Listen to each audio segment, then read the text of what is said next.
What is up, everybody? Welcome back to Devy, our YouTube channel. We are back with a special edition today. I know we dropped the video already, but we are looking at Raiola, number one quarterback in the country in the 24 class. He dropped the bombshell this morning. He's going to Georgia. He commits to Georgia. So the number one quarterback is going to Georgia in the 24 class. So what we're going to do, like we always do, we're going to break him down as a prospect. So if you have a new quarterback, you're a Georgia fan, and you don't know anything about this kid, the idea is to show you a little bit about him. So we have some scouting. I'm going to break down a little bit of game tape. We're going to be looking at the 2024 outlook. What does that look like? What recruits they have coming in? What are some other possible recruits out there? Their overall offense. We're going to be covering that all here on this episode. So Raiola commits to Georgia. What does that look like? So as the intro is going, hit that like and subscribe button, and I'll catch you guys on the other side.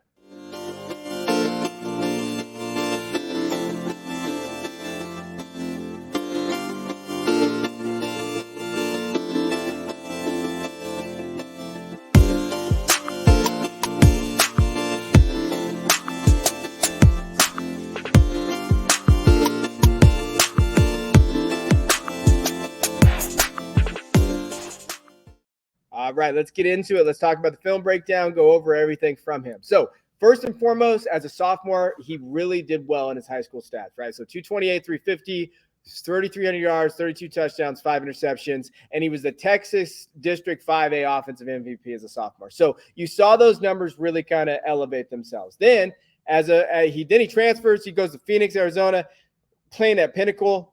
And kind of that idea of like, where does that look like? So going there, and he had, 178 completions, 278 attempts, 64% completion percentage, 2,400 yards, 22 touchdowns, 5 interceptions. Now, the one thing I will say is, like, I've been able to watch Dylan in different capacities. So I've watched him on tape as well, and I also got to go to the Elite 11. So when I went to the Elite 11 last summer and watched him play, things just really showed me why he's the number one quarterback. When you're out there watching the Elite 11 and you're seeing these guys throw, there's so many quarterbacks out there. It's hard to know who is who, except for Dylan. You could tell what kind of passer he was, because every time he threw the ball, you're like, oh, there's Dylan. I know that throw. I know he's making different level throws with guys of his peers that are really good football players, right? Dylan really set himself there. So just to understand, like, he has that level of talent, and you saw from his high school stats, he's a competitor, and he was a competitor out there as well, right? Now, we're talking about things that he does well, and we're going to go over and we're going to look at the tape, and I'm going to kind of show you guys this. But number one thing that stands out to me is his ball placement. His ability to layer the ball at different levels is really second to no one, right? Like when we're talking about his ability and able to kind of get it across to different spots in the field, deep balls, you're going to see on the tape, crossing routes. I also think, like, when you're watching him and you've seen the numbers that he puts up, he doesn't like make a throw that defender's 20 yards away and his receiver has a 80-yard touchdown run. He makes throws where he needs to get the balls to when they're covered. Like, there are some throws that you're like, damn, this kid has it. And it's not just like broken plays. It's not just, and you'll see that a lot of high school tape. Numbers are inflated because it's just that throw that the kid makes it. And you're like, oh, well, there's no one by these guys. Dylan makes throws on the money. In traffic, he's going to make that. Good velocity, gets the ball out quick. The thing about him, like, he's going to maybe have to make that throw, gets it in different layers of the field, but also like different, windows he can make it. Arm angles is really good. Like, he under pressure, he makes a lot of good throws in terms of getting the ball out quick. His velocity is there. So I like that about him. Really good in terms of like getting the ball where it needs to be in terms of defenses. Like, hey, in middle of the field, this is where that ball's going.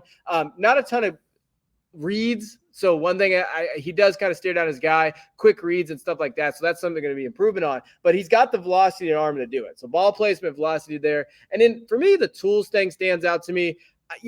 Not just the physical tools, because he's got that, right? 6'3", 220. He's got the physical tools already. He already looks like he's a grown-ass man out there among boys. I think for me, it's the intangibles tools. Hey, his ability to kind of pick guys up, and I saw it personally from the Elite 11 stuff, like picking those young kids up, being that teammate, cheering the guys on, cheering other quarterbacks on. Like, Dylan really set the tone for me as like a prospect just by his ability to just be that leader that you want. And you want that from that quarterback position. Like, these are the things that we know that we can't see. Like, all of us cannot see that from a day-to-day basis. That's why people miss on quarterbacks so much. But when you watch him out there at that Elite 11, the things that he did, he really showed that he had maturity. So for me, the tools go off the field as well.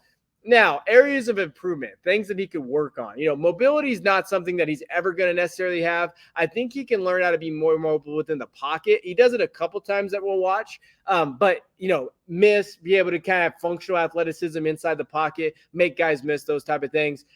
Adjustments to the Division I. The one thing I will talk about with Arizona quarterbacks, and you're looking at Spencer Rattler, Ty Thompson, these guys, they don't necessarily pan out. Now, I think Dylan is a special talent, and you're going to see that. But I think there's always going to be that adjustment level to Division I, and especially for me, the reads. So he's going to have to learn offenses. Like I think for me, when he goes through his projections, when he's going through his reads and everything there, I think part of it is he's got to get a little bit better at that. And I don't necessarily think that there is, there's he's going to do it now. Like he still has a senior year. He's going to do that. But that adjustment to the level is the ability to kind of go through his progressions and look at it. That's something he's got to definitely improve on. And he will. I'm sure he will. It's just this is something to kind of note when you're looking at his process there. And I think his mechanics under pressure, sometimes it gets rushed. And I think that's the adjustment to Division I level, especially at the SEC, kind of that level of talent. I think that sometimes he definitely can kind of be too quick. His footwork gets a little bit messed up, and you watch that mechanics getting the ball through, getting his hips across. Those little things that we talk about when we talk about quarterbacks. I think that mechanic stuff is something that definitely kind of area. Now, let's talk about the film. Let's take a look here. And the first thing that you're going to notice about his ability is just his ability to get it out quick, but also deep, man. Like get it here, set it up. Really good play action quarterback. You're going to notice that, which is going to fit, man. That's going to kill SEC teams with Georgia. Georgia always has a strong rushing attack. Talking about Branson Robinson, obviously when he's going to be there, like that's the stuff that really stands out to me. If he has that strong rushing attack with his play action ability, the things he does really well as a quarterback, you have to love that about his, his progress and his projections moving forward as that quarterback of that system. And then you're going to notice this, not always going to catch the ball, his receivers aren't going to get there, but he's going to give them that opportunity. This is a really good throw over shoulder, puts it where his only guy that can catch is a receiver. He does that a ton. Here again, in the corner of the end zone. The only way that these guys are going to get that ball, the only guy that's going to get the ball is his wide receivers, right? Now, this is what I'm talking about with athleticism. He made some guys miss, but you see that arm strength and that velocity to get it out when he made those guys miss. That's exciting, right? Now, he's not going to be one of those guys that always makes guys miss when he's under pressure, but he can kind of do it, right? So he's going to kind of improve on that and do that. And those are the type of things when you're watching him that really should, if you're a Georgia fan, you're excited right now. Again, ball placement. Look at that freaking ball placement with that defender draped all over him. That's the type of things that you like to see. I think his velocity gets it out quick when he's under pressure, when he sees that. But again, free play here, knows he's going to go deep, still able to fit it in with two guys there. Essentially, everybody knew that's where it was going to be. That's exciting, right? So again, he has that arm strength to be getting pulled down right there, give it over the middle. I love these angles to kind of look at it. And remember, this is when he's still a young quarterback. We're talking 2 years of development, man, and getting in that Georgia system. That's why, Ohio State fans were upset when he decommitted, right? This is what we expected him to be. And this is one of my favorite throws. When you're watching him here, his ability to the next one is. That's a good throw, though, getting up the field. Watch this throw, okay? Sets his feet, sees his receiver, jumps in the air, has the money to get it in here to the corner where he's at. Jumps in the air, doesn't even have his full strength, still able to get it to his receiver in the corner. That is a freaking awesome throw, right? Now, let's talk about the outlook here for Georgia and what they got coming. So this is a 24 class right now. You're going to add Raiola in there, but Ellis Robinson, one of the best, recruits in the country, going to Georgia, cornerback. Then you have, going through DeMarcus Riddick, Jalen Hayward. They really attack their defensive side. You see Peyton Woodward there. Nye Carr is another one. So when you're looking at that, he's the number 9 ranked wide receiver right now. Dwight Phillips, young, running back, smaller running back for Georgia, but, heading there, 4-star kid. Obviously, the quarterback recruits are probably going to decommit, if I had to guess. Terran Tuggle's there. But there's also other guys out there that have not committed yet in those wide receiver rooms. And we know how this works all the time. Dylan Raiola going there. Oh, hey, buddy, come up here, play, wide receiver for me here on the Georgia Bulldogs. So we could see an improvement of that, what that looks like going forward in that offense. And you have to like that. Also, when you're talking about what they have now, I don't know, Ladd McConkey's got to be gone by the time Raiola gets there. I don't know. Maybe he'll be there for a while. But Dominic Lovett could be there. Ra Thomas could be there. Other guys too, CJ Smith, Anthony Evans, a freshman that some really like. There's going to be guys there for him to throw to, not to mention the guys that they get to commit there. Oscar Delp will be there, tight end. We know that's tight end U there. So there's guys out there that kind of think about that could be there. Tyler Williams, I know they recruited him really well in this 23 class. Anthony Evans.